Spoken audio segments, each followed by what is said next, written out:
छात्रों का जो गर्दनी बाग में लोकतांत्रिक तरीके से, गांधीवादी तरीके से शांतिपूर्ण सत्याग्रह था, उसको गांधी मैदान ले जाने का काम किया और राजनीतिक रंग देने का काम किया। 29 को कड़ाके के ठंड में आपने देखा पानियों की बौछार चली, लाठियां चली, छात्र हमारे घायल हुए, दर्जनों छात्रों पर एफआईआर हुआ। प्रशांत किशोर भी थे वहां पे। प्रशांत किशोर पतली गली से भाग गए, आप ही लोगों ने तो चलाया।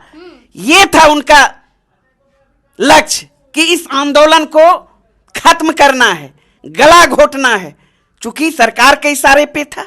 उसके बाद आपने देखा आमरण अनशन का नाटक किया 2 जनवरी को, लग्जरी आमरण अनशन। लग्जरी वैन को तो आप लोगों ने दिखाया ना, हाईटेक, कहां से आया, कैसे आया, किसका था। नमस्कार, आप देख रहे हैं न्यूज अब। मैं हूं आपके साथ शिखा सिंह। पिछले 14 दिन से प्रशांत किशोर आमरण अनशन पे बैठे थे, लेकिन कल आमरण अनशन गंगा स्नान करने के बाद उन्होंने तोड़ा। तो उन्हीं सब मुद्दे पे बातचीत करने के लिए हमारे साथ राजद के प्रवक्ता अरुण यादव जी हैं। कैसे देखते हैं इन मुद्दे को? गंगा स्नान करने के बाद तोड़े आमरण अनशन। देखिए, सनातन धर्म में हम लोगों की मान्यता है गंगा माँ पाप नाशनी होती है और गंगा स्नान में जो भी पाप, तो पाप कौन किया है ना, मैं बता रहा हूँ, बताने दीजिएगा तब तो। प्रशांत किशोर ने बहुत बड़ा पाप किया। छात्रों का जो आंदोलन था, सत्याग्रह था, उसका गला घोटने का काम किया प्रशांत किशोर ने। सरकार के इशारे पर एनडीए ने जो स्क्रिप्ट लिखा, उस स्क्रिप्ट अनुकूल बीपीएससी अभ्यर्थियों के साथ विश्वासघात करने का काम किया। तो देखिए, दिल जो होता है ना, मन होता है ना, वो तो गवाह। आप इधर उधर की बात जमाने को दिखाने के लिए कर लीजिए, लेकिन आपका जो आत्मा है ना, सच्चाई जरूर वो स्वीकार करेगी कि आपने क्या गलत किया, क्या पाप किया, क्या कर्म किया, क्या कुकर्म किया। तो उन्होंने तो पाप करने का काम किया। इसीलिए गंगा स्नान करने गए प्रशांत पांडे कि जो हमसे गलती हुआ वो पाप को धो लें। क्या गलती लेकिन गंगा स्नान से उनका पाप धुलने वाला नहीं है प्रशांत पांडे का। और उन्होंने छात्रों के भविष्य के साथ क्रूर मजाक किया है, छात्रों के आंदोलन का गला घोटने का काम किया। सरकार के इशारे पर सरकार ने जो स्क्रिप्ट लिखा, उस स्क्रिप्ट अनुसार नौटंकी करने का काम किया, नाटक करने का काम किया। आपने देखा ना। नाटक किसको बोल रहे हैं? नाटक प्रशांत किशोर पांडे ने किया। आपको जानकारी होनी चाहिए, 17 दिसंबर से री एग्जामिनेशन की मांग को लेकर बीपीएससी अभ्यर्थी गर्दनी बाग में शिक्षा सत्याग्रह पर बैठे थे। उनका जो कार्यक्रम था, उस कार्यक्रम का नाम था 17, 18, 19 को धरना पर बैठे अभ्यर्थियों ने नेता प्रतिपक्ष से वीडियो कॉलिंग के माध्यम से, फोन कॉल से बात किया, उनसे आरजू विनती किया कि हमारा जो जायज मांग है उस सवाल को आप उठाइए ही नहीं, बल्कि आप आइए, हमसे मिलिए, हम अपनी व्यथा को सुनाना चाहते हैं। आपने देखा, नेता प्रतिपक्ष यात्रा पर थे, कटिहार से वो यात्रा छोड़ के भागलपुर जाना था। 21 तारीख को यहां पहुंचे और अभ्यर्थियों से मुलाकात नेता प्रतिपक्ष ने करने का काम किया। रूबरू हुए, उनका जो जायज मांग था समझा और अभ्यर्थियों ने भी समझाने का काम किया। और ना, मैं आ रहा हूं ना, मैं वहीं आ रहा हूं और आपने देखा नेता प्रतिपक्ष ने वहीं से कहा मीडिया के माध्यम से कि छात्रों का मांग जायज है। सरकार से डिमांड किया, मुख्यमंत्री से मांग किया, जायज मांग है, स्वीकार करते हुए बीपीएससी की री एग्जाम ली जाए। गड़बड़ झाला हुआ है, धांधली हुआ है। 22 दिसंबर को नेता प्रतिपक्ष तेजस्वी यादव जी ने 2 पन्ने का पत्र भी लिखने का काम किया री एग्जामिनेशन को लेकर छात्रों के समर्थन में।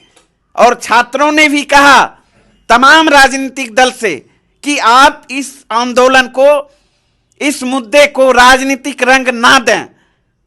नेता प्रतिपक्ष तेजस्वी यादव जी ने भी कहा छात्रों की शक्ति बड़ी होती है, मजबूत होती है, छात्र एकता के सामने कोई शक्ति नहीं है, ये सरकार क्या है।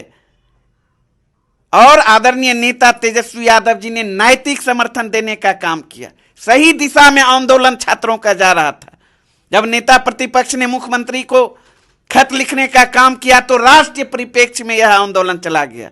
नेशनल मीडिया ने कैच किया, 110 में ट्रेंड करने लगा। अब मैं आ रहा हूं 21, 22, 23, 24, 25 तक कोई बाजारू शिखंडी वहां नहीं पहुंचा छात्रों की पीड़ा सुनने के लिए।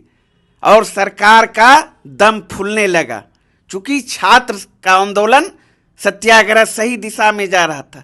सरकार ने एक स्क्रिप्ट लिखा, तैयार किया और उस स्क्रिप्ट के अनुकूल, अनुसार, इशारे पर प्रशांत किशोर ने अहम भूमिका अदा की। 25, 26, 27, 28, 29 तारीख को छात्रों का जो गर्दनी बाग में लोकतांत्रिक तरीके से, गांधीवादी तरीके से शांतिपूर्ण सत्याग्रह था, उसको गांधी मैदान ले जाने का काम किया और राजनीतिक रंग देने का काम किया।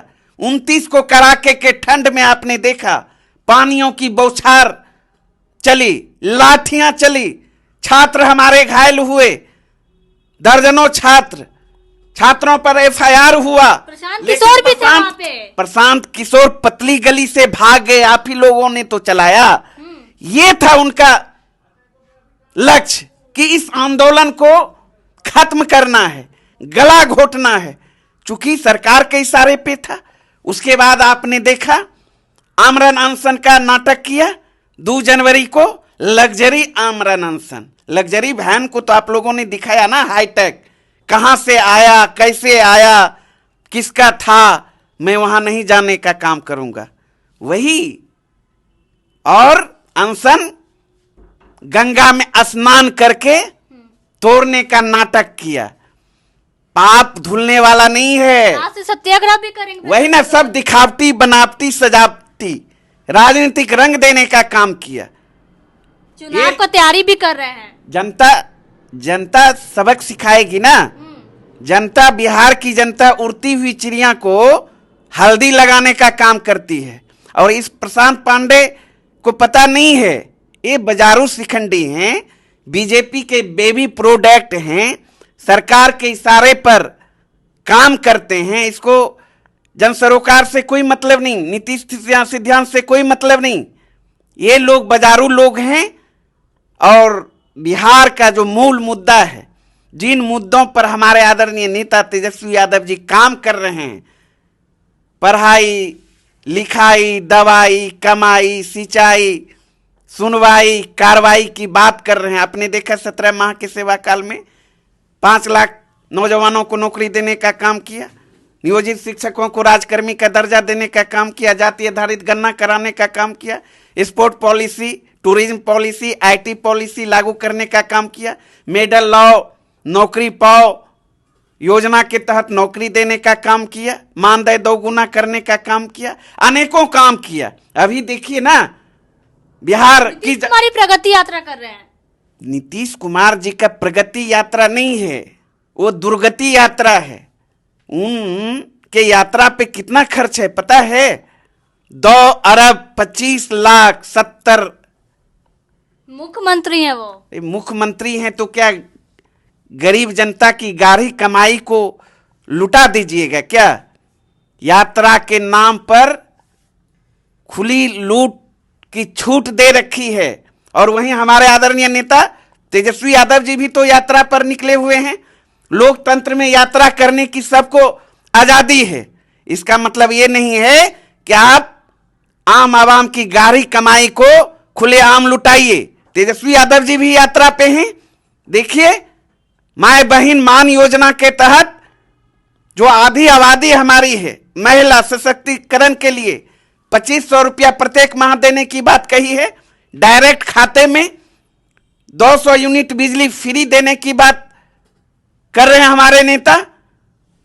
सामाजिक सुरक्षा पेंशन योजना के तहत जो अभी दिव्यांगों को, नीतीश कुमार तैयारी कर रहे हैं 25। सुनिए ना, विधवाओं को 400 रुपया मिलता है, 1500 रुपया मिलेगा हमारी सरकार बनेगी। तो नीतीश कुमार भी तैयारी कर रहे हैं।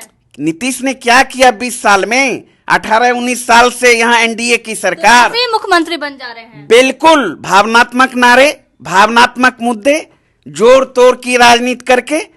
आप देखिए ना, 20 साल में इन्होंने क्या किया। मैं कहूंगा तो पुरुष कहा जाता है। आप कहेंगे कि भाई विपक्ष में तो आप बोलेंगे। नीति आयोग का रिपोर्ट देख लीजिए ना। नीति आयोग राष्ट्रीय जनता दल का आयोग नहीं है, ये भारत सरकार का एजेंसी है। क्या कहा नीति आयोग ने? चिकित्सा के क्षेत्र में, शिक्षा के क्षेत्र में, पलायन के क्षेत्र में, अपराध के क्षेत्र में, रोजगार के क्षेत्र में, गरीबी के क्षेत्र में, भ्रष्टाचार के क्षेत्र में, भूखमरी के क्षेत्र में बिहार कहाँ खड़ा है? देख लीजिए ना। विकास पुरुष कहा जाता है नीतीश कुमार। अरे विनाश पुरुष वो हैं, विनाश पुरुष। हाहाकार मचा है पूरे बिहार में, आपराधिक घटनाएं चरम पर, भ्रष्टाचार चरम पर। जितनी भी परीक्षाएं होती है सब परीक्षाओं का पर्चा लेक, शराबबंदी के बावजूद भी जहरीली शराब परोसी जा रही है। ये सरकार है, अचेत अवस्था में है माननीय मुख्यमंत्री जी। हमारे नेता तेजस्वी यादव जी तो बार बार कहते हैं मुख्यमंत्री जी के हाथों में अब कुछ नहीं है।